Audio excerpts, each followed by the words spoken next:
Salut à tous, c'est Jody des Livres de la Crypte et aujourd'hui on se retrouve pour une petite vidéo particulière. Il s'agit de ma pile à lire pour le Pumpkin Autumn Challenge de Gimoz.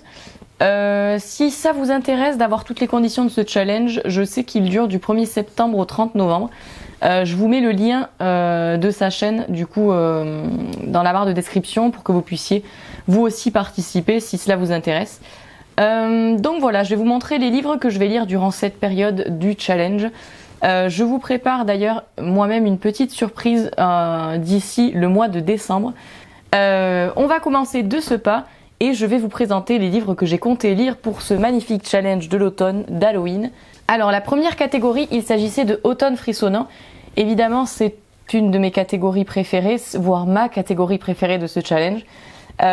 Puisqu'on va parler de lecture un petit peu glauque, un petit peu effrayante, un petit peu fantastique, un petit peu étrange.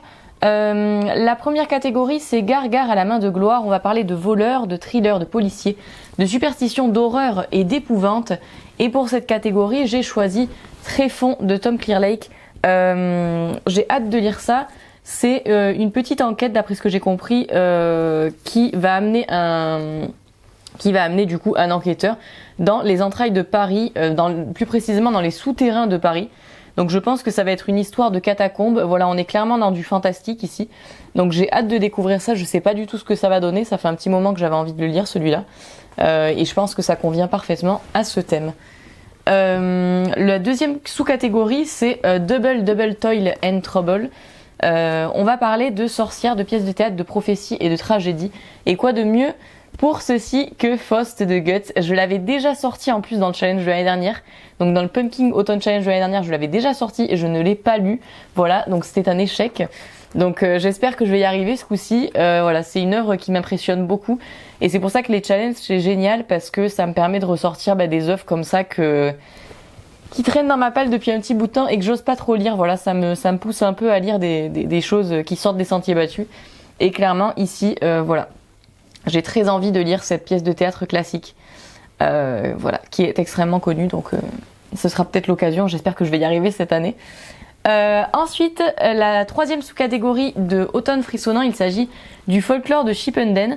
Et quoi de mieux pour cette catégorie que Frère Wolf de Joseph Delaney. Donc on est carrément dans le thème de l'épouvanteur ici, hein, puisque nous sommes dans une sorte de spin-off voilà, de l'épouvanteur, avec un jeune moine qui espionne un épouvanteur aux pratiques douteuses et qui étudie le quotidien de son nouveau maître. Mais un jour, l'épouvanteur disparaît et il va chercher de l'aide auprès de Tom Ward. Tom Ward, personnage principal de l'épouvanteur, et ils vont ensemble aller affronter des créatures obscures. Voilà, donc j'ai très hâte de lire ce nouveau spin-off de l'épouvanteur qui, ma foi, a l'air fort sympathique. Ensuite, nous passons à la deuxième catégorie. La deuxième catégorie, il s'agit de Automne douceur de vivre. Alors celle-là, généralement, c'est l'une des plus difficiles pour moi, mais j'ai quand même réussi à trouver des bouquins qui rentraient dans ces catégories. Donc, la première sous-catégorie, c'est It's Just a Bunch of Hocus Pocus. On va parler d'Halloween, de Samhain, de l'automne, et j'ai choisi le rituel de Adam Neuville. Alors ça fait très longtemps qu'il traîne dans ma palle celui-là, à un moment donné je pense qu'il faut que je le lise, c'est pour ça que je l'ai sorti. J'avais l'horreur de Kill Creek également qui rentre très bien dans les codes, plus que celui-là même, mais j'ai pris le rituel puisque ça fait un très long moment qu'il traîne dans ma palle et il faut absolument que je le lise. Pourquoi j'ai choisi le rituel? Puisque voilà, la couverture est très automnale, hein. J'ai pas été chercher bien loin. Donc voilà, je trouvais que ça rentrait pas mal dans le thème. On va parler de 4 copains de fac qui partent camper dans la nature sauvage scandinave. Donc ils espèrent échapper au quotidien, renouer des liens, faire un petit séjour sympathique entre eux, mais ils vont se perdre et la situation va leur échapper. Ils vont faire face à une créature millénaire. Voilà. J'ai vu le film sur Netflix puisque ça a été adapté en film, mais je n'ai pas lu le livre et j'ai très hâte. Les avis sont très mitigés en plus, ce qui m'intrigue d'autant plus puisque soit j'aime, soit je déteste, donc on verra bien puisque la plupart d'entre vous m'ont dit que c'était ça passe ou ça casse. Donc voilà, on verra bien ce que ça donne. Ensuite, j'étais obligée de l'intégrer, j'avais pas le choix. On a une autre sous-catégorie qui s'appelle Et Gigi, tu ne trouves pas que ça sent drôlement beau à la Gutio Kipenja. On va donc dans cette catégorie intégrer des bouquins qui parlent de parcours initiatique, de jeunesse, de famille ou de nourriture. J'ai pris le parti du coup jeunesse et j'ai pris Abarat de Clive Barker. Ça fait trop longtemps que j'ai envie de le lire celui-là et vraiment je sais qu'il va y passer. Voilà, là l'objectif en fait, pour moi les challenges à chaque fois c'est vraiment le moment, surtout les challenges thématiques comme celui-ci, c'est vraiment le moment de sortir des bouquins qu'on a envie de lire et qu'on n'a pas sorti. Et Abarat, ben voilà, j'ai vraiment très envie de le lire. C'est un livre absolument magnifique, Abarat, où on va suivre Candy Quackenbush. Elle s'ennuie à Chicken Town, dans sa petite bourgade campagnarde en fait de l'Amérique profonde, hein, jusqu'au jour où elle va pénétrer par hasard dans le royaume magique d'Abarat. Et elle va faire des rencontres merveilleuses, terrifiantes ou émouvantes. Et voilà, donc on va suivre un petit peu son parcours. Ça me fait penser à un délire un peu à la Alice au pays des merveilles, enfin tous ces trucs un petit peu comme ça. Donc voilà, j'ai vraiment hâte. Sachant que, petite originalité de ce bouquin, il est illustré par Barker lui-même. Barker, extrêmement talentueux, puisque vous allez le voir, regardez ses dessins de fou. Voilà, et ça jonche tout le livre. C'est trop beau. Voilà, on va avoir des petites illustrations de ce style ou des plus gros dessins, mais voilà, il a vraiment créé un univers qui m'intéresse beaucoup et que j'ai hâte de découvrir, sachant que c'est assez amusant puisqu'il s'agit de littérature jeunesse et pourtant il y a vraiment sa patte dedans, donc voilà, j'ai très très envie de le lire celui-là. Ensuite, autre sous-catégorie, il suffit de se souvenir de rallumer la lumière. Feel good, santé mentale, émotion. Alors là, vous allez vous dire, mais pourquoi t'as choisi ça, Jodie? C'est quoi ce truc? Mais en fait, voilà, je savais pas quoi mettre dans cette catégorie. Et alors là, j'étais chercher loin. Mais vous allez suivre ma réflexion, vous allez peut-être comprendre ce que je veux dire par là. J'ai pris Crime et Châtiment de Dostoïevski. Ça fait très longtemps que j'ai envie, je vous l'ai dit déjà de toute façon, que j'avais envie de lire plus de classiques. Voilà, je vous l'avais dit. Mais j'ai quand même envie de lire des classiques qui se rapproche de ce que j'apprécie, autrement dit d'une ambiance sombre, une ambiance un petit peu particulière, voilà, fantastique, des choses un petit peu plus sombres. Et Crime et Châtiment me paraissait adapté voilà, pour lire un premier roman de Dostoïevski. Nous allons parler de Raskolnikov, c'est un jeune noble, sombre et altier, il est renfermé mais il est généreux, il a interrompu ses études parce qu'il avait plus de tutune. Et du coup, il est endetté auprès de sa logeuse qui lui loue une étroite mansarde. Il se sent écrasé par sa pauvreté. Donc en gros, ce jeune homme, voilà, il va se retrouver ruiné et dans la mouise. Mais il pense qu'il est appelé à un grand avenir malgré tout. Et il va se mettre à commettre un crime. Voilà. D'après ce que j'ai compris, il va tuer une femme.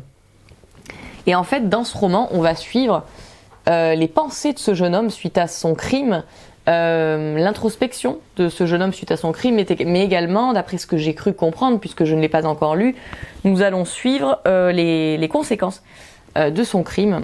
C'est une forme de tragédie, voilà, et j'avais regardé la vidéo d'un booktuber ou d'une booktubeuse, je ne sais plus, je ne me rappelle plus. Si je me souviens, je vous mettrai le lien en barre d'infos, mais je ne me souviens plus. Qui en fait avait dit que ce livre, très souvent, bon bien sûr là on est dans quelque chose d'assez gros tout de même, hein, mais était considéré comme l'un des premiers thrillers psychologiques. Voilà, mais là encore, on est dans quelque chose d'assez gros tout de même, puisque bon, il faut pas, voilà, ce n'est pas non plus le cas, mais voilà. J'avais vraiment hâte de lire ça, et puis ça sera l'occasion, voilà, de continuer ma petite aventure des classiques, mais des classiques sombres et un petit peu étranges. Donc voilà, j'ai hâte de lire ce petit classique, j'espère que ça sera accessible en tout cas. Ensuite, j'ai un dragon et j'hésiterai pas à faire feu. Dernière sous-catégorie du coup de cet automne douceur de vivre. Donc là on parle d'humour, d'illustré, d'anthropomorphisme, d'animaux. Alors moi j'ai pris le parti pris de l'illustration pour choisir le livre de cette catégorie. Et j'ai pris Conte de zombies d'Anthony Lamacchia, illustré par Andrea Kerlo. Donc voilà, un livre absolument magnifique, hein, là encore, hein, à l'image d'Abarat, un livre très beau, très très beau et illustré. Voilà, qui va en fait tout simplement contenir des petites histoires, en fait, des petites nouvelles qui traitent du thème des zombies, ou tout du moins de la féerie, voilà, d'après ce que j'ai compris. Donc on va parler de zombies ou de fées. Et c'est un recueil qui est illustré, voilà, tout du long. C'est absolument magnifique, j'ai hâte de lire ça. Je ne sais pas où est-ce qu'on va aller vraiment. Je ne sais pas si c'est une ambiance plus onirique qu'horrifique, plus horrifique qu'onirique, mais dans tous les cas, ça me plaît pas mal. Moi, vous savez, j'aime bien ce type d'ambiance, donc vraiment hâte de lire ce bouquin illustré que je trouve magnifique. Donc pour cette catégorie, ce sera absolument parfait. Ensuite, autre catégorie, il s'agit de Automne Enchanteur. La première sous-catégorie de Automne Enchanteur, c'est la lumière de pierre, c'est extra quand on veut voir ce qui ne se voit pas. On va traiter de petits peuples, de féerie, de nature writing. Là encore, vous allez vous dire, Jodie, tu es partie loin, mais c'est pas grave, parce que dans les challenges, c'est le but. Voilà, c'est le but. On interprète les thèmes comme on le souhaite. Et donc là, je suis partie sur le thème de la nature. Voilà, de la nature. Et j'ai pris L'Épave de Serge Brussolo. Je vous avais parlé de... Voilà, il y a le petit marque-page, hein, puisque voilà, ça sera sûrement l'un des premiers que je lirai pour le challenge. L'Épave, voilà, je vous avais dit que j'avais très envie de lire du Brussolo. J'en ai pas mal dans ma bibliothèque, du coup j'ai pris parce que vraiment c'est un auteur dans l'horreur dont j'entends extrêmement parler, que ce soit dans l'horreur, dans le fantastique. Voilà, un auteur majeur dont j'entends énormément parler, donc j'avais très envie de lire du Brussolo. Et je me disais, mais quoi de mieux en cette fin d'été de lire une histoire de bateau hanté, ou de bateaux sombres, de bateaux glauques, de bateaux lugubres, pardon. Donc voilà, nous allons parler d'un commis d'apothicaire. Il est tout dans son arrière-boutique. Il a envie de prendre la mer, ce commis d'apothicaire. Donc il va embarquer à bord d'un navire sans nom, à l'équipage un petit peu étrange, et sans s'en rendre compte, il va devenir mousse sur un vaisseau fantôme. Donc voilà, ça me donne très très envie, ça a l'air très très chelou comme ambiance. La couverture est absolument magnifique, de toute façon j'aime beaucoup ces éditions. Voilà, moi j'ai pris ces éditions de Serge Brussolo. Et c'est... Ouais, j'ai vraiment hâte de découvrir cet auteur dont je n'entends que du bien. Quoi de mieux qu'une histoire de bateau hanté pour finir l'été et pour commencer ce petit challenge. Voilà, c'est vraiment... Voilà, ça vaut vraiment le coup. Ensuite, autre sous-catégorie, il s'agit de Nom d'une dune. On va parler d'écologie, d'anticipation, de science-fiction, de post-apo. Là encore, quoi de mieux que ce challenge. Voilà, merci à Guimauve pour ce challenge, puisque quoi de mieux que celui-ci pour sortir des livres qu'on n'ose pas trop sortir et qu'il faut pourtant qu'on sorte. Là, j'ai sorti La Guerre des mondes de H.G. Wells.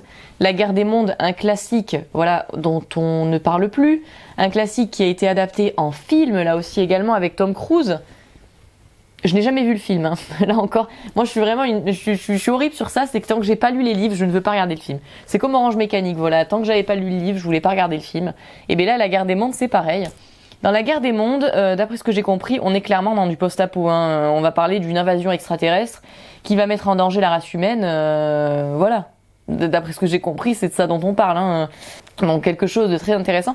Et en plus, l'un d'entre vous sur Insta m'avait dit que c'était très accessible, très prenant. Donc voilà, je vois pas pourquoi. Des fois, je me dis, j'ai peur des fois de lire des bouquins ou des classiques alors que c'est stupide parce que quand je les ouvre, bah, j'adore. Donc voilà, d'ailleurs je vais vous en montrer un à la fin de cette vidéo qui est ma lecture actuelle. Mais voilà, des fois on a peur de lire des classiques alors que franchement genre ça vaut vraiment le coup. Et La Guerre des mondes, clairement je me dis, voilà, moi qui adore l'horreur, le fantastique, les récits d'SF avec Alien ou quoi, je me dis bah, clairement allons-y quoi, partons de ce côté quoi, allons-y. Ensuite, autre sous-catégorie, il s'agit de Princesse. Dans Princesse, on va parler d'inclusivité, d'LGBTQI+, de féminisme. Donc voilà des récits quand même assez engagés. Voilà. Alors, il y a deux sous-catégories où j'ai pas trop réussi à faire un choix. J'ai pris 2 bouquins. Et celle-ci en fait partie. Ça sera en fonction de mon humeur. Hein. C'est-à-dire que quand je devrais attaquer cette sous-catégorie, je prendrai celui qui me fait le plus envie sur le moment. Alors, j'ai choisi La Cloche de détresse de Sylvia Plath, que je vous avais présenté il y a très peu de temps, qui raconte l'histoire d'Esther, 19 ans, qui est à New York avec d'autres lauréates d'un concours de poésie organisé par un magazine de mode. Donc voilà, elle est dans le monde de la mode, cette jeune fille. Elle va faire des réceptions en soirée assez souvent pour tuer le temps, et elle aura une existence agitée et futile. Sauf que cette jeune fille va quitter New York et elle va tomber dans la dépression, donc elle va faire des tentatives de suicide, des traitements de choc. Elle va essayer de guérir, elle va rechuter, et voilà. On va suivre en fait son quotidien finalement, voilà, de patientes dans l'univers hospitalier. Et alors d'après ce que j'ai entendu, il s'agit d'un récit très féministe. Je vous en avais parlé quand je vous l'avais présenté dans un book haul, je crois. Voilà, c'est un livre que je voyais très souvent dans les séries et les films, que j'aimais beaucoup. Toutes les héroïnes dont j'étais fan lisaient ce livre en fait. Donc voilà, il semblerait que ce soit un roman très engagé et un roman considéré comme un roman féministe aujourd'hui, en tout cas voilà, d'après ce que j'ai cru comprendre. Donc j'ai choisi ce petit bouquin et puis ça fait longtemps que j'ai envie de lire La Cloche de détresse, donc voilà. En deuxième bouquin, si jamais je ne suis pas d'humeur à lire La Cloche de détresse, j'ai pris Dirty Weekend de Hélène Zahavi. Dirty Weekend, alors là vraiment, là pour le coup on y est quoi, c'est-à-dire que nous allons parler d'une jeune fille qui en a marre de se faire ploter dans le métro, elle en a marre de se faire siffler dans la rue, elle en a marre voilà, de ces connards qui la saoulent dans la rue, voilà, hein, qui l'accostent alors qu'elle n'a rien demandé. Et donc cette jeune fille, elle va décider de prendre sa revanche. Alors je ne sais pas comment, voilà, je ne sais pas pourquoi, je ne sais pas de quelle façon, mais voilà, on suit clairement une jeune fille qui en a marre de cette injustice, de ce sexisme, voilà, et j'ai hâte de lire ce bouquin, vraiment, c'est une histoire que j'ai jamais vue, donc que j'ai jamais lue, voilà, si je ne m'abuse, donc voilà, c'est vraiment un livre qui me fait envie. Voilà, la couverture est pas ouf, mais bon voilà, moi c'est celle-là que j'ai. Il y en a qui sont un petit peu mieux, bon, mais ouais, j'ai vraiment hâte de lire ce récit assez loufoque quand même, assez particulier. Ensuite, nous passons à la dernière catégorie de ce challenge. Il s'agit de Automne des mystères. La première sous-catégorie, c'est le destin perdu. On va parler de temps, d'horloge, d'énigmes, de puzzle, d'historique ou de steampunk. Alors là, là aussi, vous allez voir, vous allez vous dire, c'est peut-être un peu perché, mais je suis partie du principe énigme puzzle, voilà, et j'ai choisi le roman dont vous êtes la victime, voilà, Par les liens du sang, de Jean-François Vinet. Je vous l'avais présenté ici. Il s'agit d'un roman où finalement nous, la victime, on va faire les choix. Voilà, on va faire les choix. On va choisir, voilà. Et en fonction de ces choix, en fait, notre héros va sombrer ou s'en sortir ou que sais-je, voilà.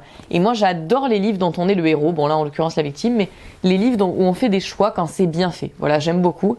Ici on va parler de Luc Tellier, c'est un financier originaire de Montréal. Il vit dans le Vermont depuis 1 an avec sa femme et sa fille qui a une maladie rare. Il va perdre son emploi et l'assurance qui permet de soigner sa fille. Et là, un compte à rebours va s'enclencher et une descente aux enfers va commencer. Jusqu'où ira-t-il pour sauver sa fille de la mort? Donc voilà, vraiment un récit qui m'intrigue beaucoup et que j'ai hâte de lire, quoi. Ensuite, autre sous-catégorie, il s'agit des ruines de l'Atlantide. On va parler de contes moraux, de philosophie, de récits métaphoriques, de mythes et légendes. Alors là, vous allez encore vous dire, t'es parti très loin, je dis, mais j'ai choisi Le Cercle de Dave Eggers. Là aussi, ça fait longtemps qu'il est dans ma palle, celui-là, il faut vraiment que je le lise. Là, je l'ai pris en termes de conte moral. Ouais, conte moral, ouais. J'ai plus pensé à conte moral quand j'ai choisi cette lecture. On va parler de Mae Holland. Elle est embauchée par Le Cercle, donc du coup, elle est super heureuse parce que voilà, c'est une opportunité de fou. Et en fait, c'est un géant d'internet qui va relier les emails, les réseaux sociaux et les transactions bancaires dans un système universel. Elle va se passionner pour son nouveau travail, cette jeune femme. Même si son nouveau travail va l'éloigner de ses proches puisqu'elle est absorbée totalement dans son boulot. Et en fait, elle va découvrir peu à peu que le dernier projet du cercle est une avancée technologique aussi considérable qu'inquiétante. Voilà, donc là ça m'intéresse énormément parce que conte moral, pourquoi? Parce qu'on est clairement dans une réflexion sur les réseaux sociaux, sur notre vie numérique aussi, sur la façon qu'on a d'utiliser les réseaux aujourd'hui. C'est un livre en plus qui a été adapté en film. Là encore, je n'ai pas vu le film puisque je voulais lire le livre avant. Et je crois d'ailleurs qu'il a été adapté en film avec Emma Watson. Donc voilà. Et ouais, ça m'intrigue beaucoup. C'est un récit un petit peu inquiétant, voilà, sur notre utilisation des réseaux, d'internet, etc. Et ça fait pas mal de temps qu'il est dans ma bibliothèque. Je me dis que là vraiment, il faut que j'y aille, quoi. Il faut que je le lise. Il m'impressionne pas mal, mais il faut vraiment que je le lise. Ensuite, donc nous avons en avant Yvette Tempête. On va parler d'aventure, d'archéologie, d'artefacts et de voyage. Ici, j'ai pris en compte aventure et voyage. Et j'ai choisi Lien de sang de Octavia E. Butler. Je vous l'ai déjà dit que Lien de sang, voilà, que cette autrice, en fait, j'allais la lire très très vite. Donc j'étais obligée de l'intégrer à ce challenge puisque je savais qu'à un moment donné, j'allais avoir envie de lire le livre et si je l'intégrais pas à ce challenge, voilà. Après, je m'empêcherai pas, je pense, durant ce challenge, de lire des lectures qui n'en font pas partie, si j'en ai envie. Mais voilà, l'objectif, c'est quand même de lire les livres du challenge. Donc voilà. Donc j'ai pris Lien de sang, je vous en ai parlé dans ma dernière vidéo en fait. On va parler d'une jeune femme noire mariée à un homme blanc et ils emménagent dans une nouvelle maison de Californie. Et le jour de ses 26 ans, la femme va perdre connaissance, elle va faire un malaise et elle va disparaître littéralement de son salon. Quand elle va réapparaître, elle sera couverte de boue. Et en fait, elle va se rendre compte, cette jeune femme Dana, que elle est propulsée dans le temps. Donc au temps de l'esclavage. Et en fait, elle peut pas contrôler ni ses départs ni ses retours.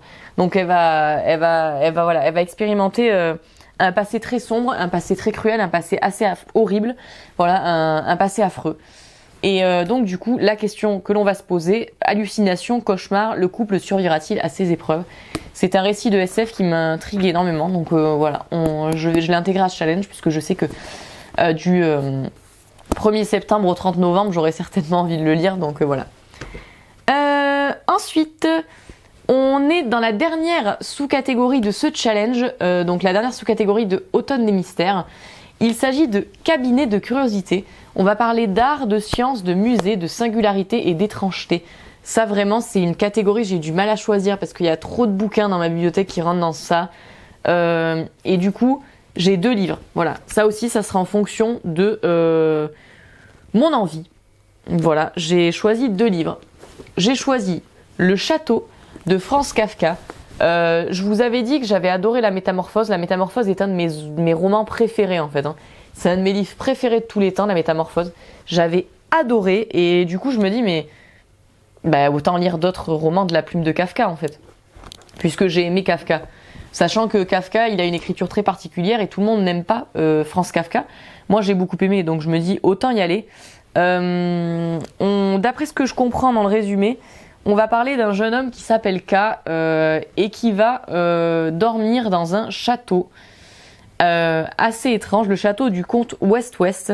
Donc voilà, une ambiance très très particulière, assez sombre d'après ce que j'ai compris et qui me fait très envie. En fait, je sais pas plus que ça de quoi parle ce roman.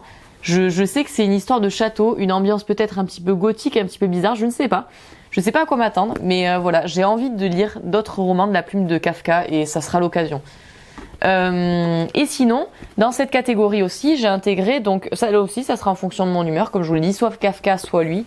J'ai intégré La Porte de Bosch de Christophe Vass, un récit qui m'intrigue énormément. Vous savez que j'adore les tableaux de Jérôme Bosch, je vous l'ai déjà dit dans le book haul où je vous présentais cet ouvrage. J'aime beaucoup l'œuvre de Jérôme Bosch et ici, voilà, j'étais obligée de m'y intéresser. On va parler de Otto van Helsing. Il sait que le tableau qu'il contemple tous les jours dans son manoir a quelque chose de particulier. C'est une grande œuvre de Jérôme Bosch. Et un jour, le vieil homme va se rendre compte avec inquiétude que des créatures disparaissent de la toile en fait. Et il va en découvrir une dans sa bibliothèque. Donc il va faire appel à Rebecca Decker, une cartomancienne spécialiste des phénomènes occultes, pour l'aider à faire la lumière sur ces événements étranges. Et ce que Rebecca ne sait pas encore, c'est qu'elle devra se lancer dans une course contre la montre, une quête à travers 3 continents dont l'enjeu dépassera tout ce qu'elle aurait pu imaginer. Enfin, voilà, il m'en fallait pas plus quoi. On parle de créatures de Jérôme Bosch qui sortent d'un tableau, d'aventure, Non, c'est... Voilà, et là, voilà. Pour le château, je m'étais plus mis dans singularité, étrangeté. Pour celui-là, on est plus dans les arts et le musée. Voilà, donc l'étrangeté aussi, parce que c'est quand même un peu bizarre, mais voilà, dans l'art, le musée et l'étrangeté. Donc voilà, j'ai très très hâte de lire ce petit bouquin. Voilà, j'en ai terminé avec ces vidéos. Je vous ai présenté ma palle du Punking Autumn Challenge. Voilà, merci à Guimos d'organiser ce magnifique challenge tous les ans qui est juste extraordinaire, je l'adore. Voilà, en plus, c'est juste excellent de juste faire cet univers chaque année, de s'embêter à faire toutes ces catégories. Je trouve ça juste génial. Pour ceux qui aimeraient participer, je vais vous mettre le lien en barre d'infos. Voilà. Et restez en ligne également car je vous prépare une surprise courant du mois de décembre. Pour ma lecture du moment, comme à chaque fois en fin de vidéo, je vous présente ma lecture du moment. Je suis en train de lire La Divine Comédie de Dante. Une œuvre, là encore, qui m'impressionnait beaucoup, où nous allons suivre nous allons suivre notre narrateur qui va s'enfoncer avec son guide Virgile dans les affres, enfin dans les cercles de l'enfer, puis au purgatoire, puis au paradis. Donc voilà, j'en suis presque à la fin de l'enfer. Je vais arriver sur le paradis et pour l'instant, voilà, j'aime beaucoup. Je vais pas vous en dire trop parce que je vous le présenterai dans un update, mais pour l'instant, j'aime beaucoup ce que je lis. Je trouve ça juste génial. Donc voilà, vraiment. Et je me dis, mais pourquoi j'avais peur de dire ça? En plus, pour moi, c'est une œuvre majeure parce que voilà, c'est une œuvre qui permet de comprendre d'autres œuvres. Donc à partir de ce moment-là, vraiment, voilà, je ne regrette rien. C'est juste exceptionnel. Et en ce moment, sur ma liseuse, je suis toujours dans la lecture de Koabana, donc des histoires japonaises d'horreur qui viennent d'internet. Je lis cette lecture en anglais. Voilà, mais une lecture très facile en anglais d'ailleurs pour ceux qui parlent un petit peu anglais. Une lecture que je vous conseille vivement pour l'instant, j'aime beaucoup, j'adore même. Donc voilà, je vais continuer sur ma lancée et je vous en dirai plus aussi dans un update. Voilà, j'en ai terminé de cette vidéo. J'espère que ça vous aura plu, j'espère que ça vous aura donné des idées également pour ceux qui souhaitent participer au challenge. Et pour les autres, bah, juste des idées de lecture. Si vous en connaissez certains, n'hésitez pas à m'en parler, ça m'intéresse. Toujours, si vous avez des recommandations, voilà, faites-les moi, ça m'intéresse aussi. Et puis voilà, je vous dis à bientôt pour une prochaine vidéo. Je vous fais de gros bisous et je vous dis à très vite.